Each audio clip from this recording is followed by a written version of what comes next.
Two devices have popped up for us. These devices are ID. Here is the thing. We have this huge power plant here. 609 plus VAT gives us 749 zlotys. Welcome to another episode of the Tool Academy.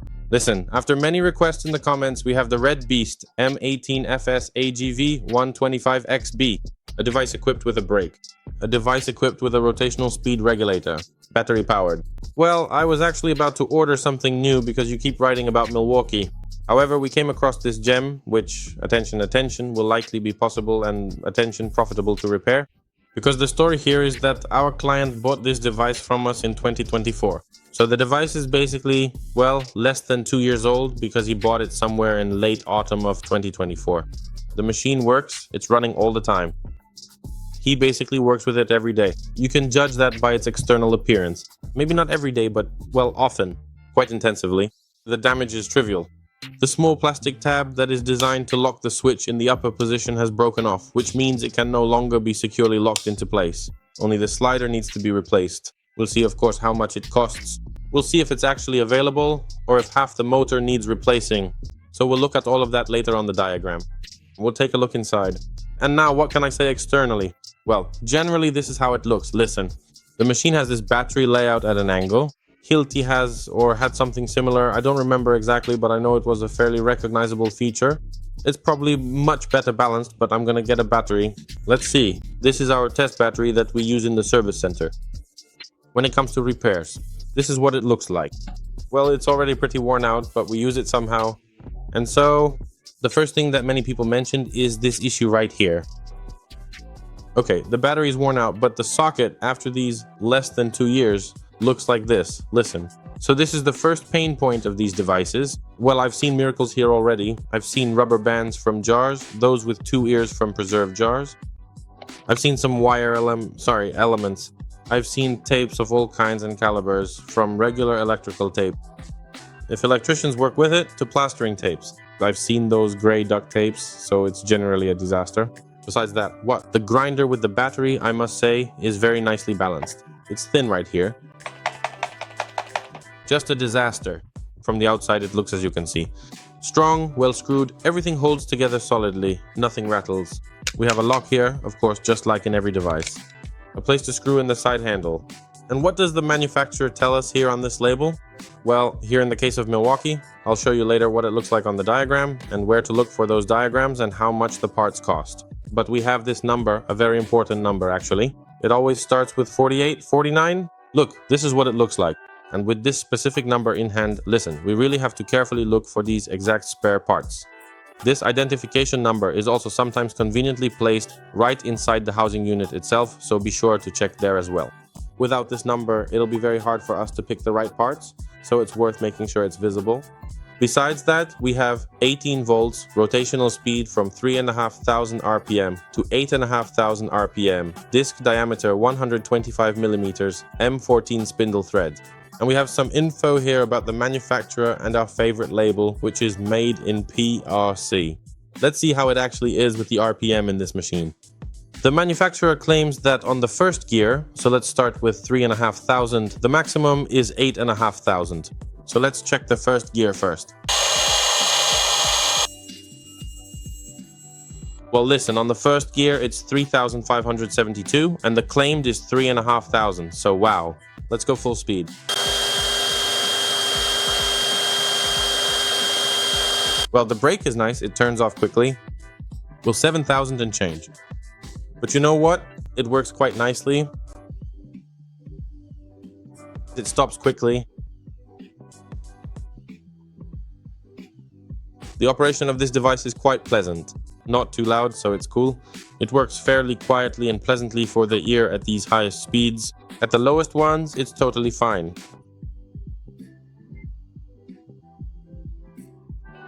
I have the impression that the RPM is very stable. So that's how it looks.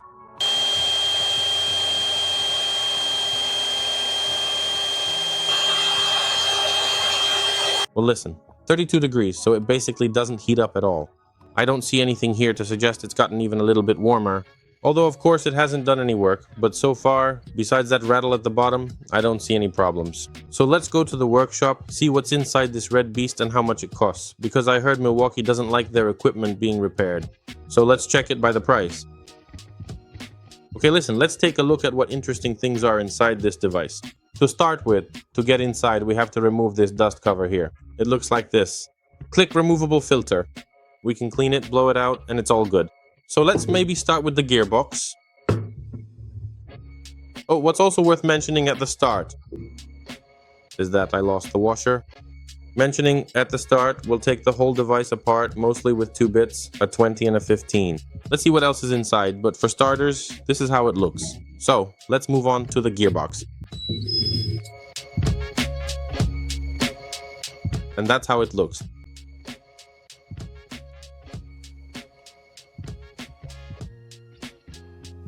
Well, it's greasy, I can't deny that. As for the amount of grease, it looks like this. Listen, it's generally okay, because as I mentioned, the device is from 2024, 2 years old. Well, it's still running. Generally, the customer uses it. The bearings are working quietly. I should note that it's never been serviced. This is its first time, so to speak. Let's move on. Okay, as for the electronic system and the general build of it all, it looks like what you see. We have the stator. The stator is equipped with Hall sensors. They are potted here under this layer of some kind of flexible insulation. We have this big power unit here, a small capacitor, and a switch. The switch looks like this. Listen, it's dust protected, but well, it looks the way it looks. It's non-replaceable. It's worth noting that if this switch fails, well, we have to buy it anywhere but from the manufacturer. I suspect it's a somewhat universal part, and you can probably buy it in some electronics store. We have a big fuse here. It's a 100 amp fuse. That's exactly what it looks like. Well, we generally replace it quite often. If it blows, we have to remove this layer of whatever this is, and it is replaceable. Of course, you won't buy this at Milwaukee. We'll check that in a moment. Battery terminal, speed regulator. So that's how it looks. Let's say the motor is halfway repairable. As for this fuse and this switch, which are available commercially somewhere, then okay. Let's see how the manufacturer approached the price of this part. That could be very interesting. Let's see what the rotor looks like. As I mentioned, it hasn't been repaired before. It's been working for 2 years. You can't really hear the top bearing. It's okay. The rear bearing is RS shielded, but it's humming. And here I can generally give you a tip. If you have such devices and their warranty expires, the first thing you should do is replace this bearing. It's probably a 605. I don't remember, but exactly a 605. These bearings go, the bearings go, they melt the housings, and it becomes a problem. So it's very important to replace this bearing. This already qualifies for repair, for replacement, without question. So we'll be replacing it. Okay, listen, as for the gearbox, the bottom bearing is a sleeve bearing, a brown sintered one. While the top bearing is a 6201, plastic shielded. So we have a 6201 bearing in RS. As you can see, the bearing is generally in good condition, so there's nothing wrong with it. The gear wheel. These elements here that are responsible for the brake, and the spindle. So it's a pretty simple design if I were to be picky. What could I say here? Mechanically, it's cool. The rear bearing is generally a common issue with this device, with these devices. The top one is very much okay. Well, the electronics are halfway repairable, so this switch and this fuse are fine. As for the dust protection, as you can see, the master works generally in some dust, tiles, some builder. He doesn't really work with steel here. Probably over time, it'll get a bit sandblasted. You can see here how nicely this dust settles in this stator. It's not specially lacquered or anything. It seems to me that if I moved something along these wires, they wouldn't be lacquered at all. Exactly. They're just wound up. There aren't any elements here that would hold these wires. They're just tightly wound. Well, listen, during this work, you can see that the stator starts to rattle in the housing. It looks like this, so after some time, I suspect this stator will start to bang around very loudly. There's a sort of makeshift solution for this. We take a piece of paper, wrap it around the housing, and it stiffens up. So let's say it's salvageable, but it starts to shake. The slider. The general fault it came in for is that this element is broken off. So there's no big tragedy here. And that's it. As for the housing, everything's pretty much fine. No defects here. Well, the machine is generally okay. Listen, I'm going to start reassembling it, and come take a look at the spare parts. Listen, when it comes to spare parts, we have to type in this number. We have this page here, as you can see in the bar. And generally, yeah, 2 devices popped up. These devices are identical except one is without a battery, the other is without a battery and with a case.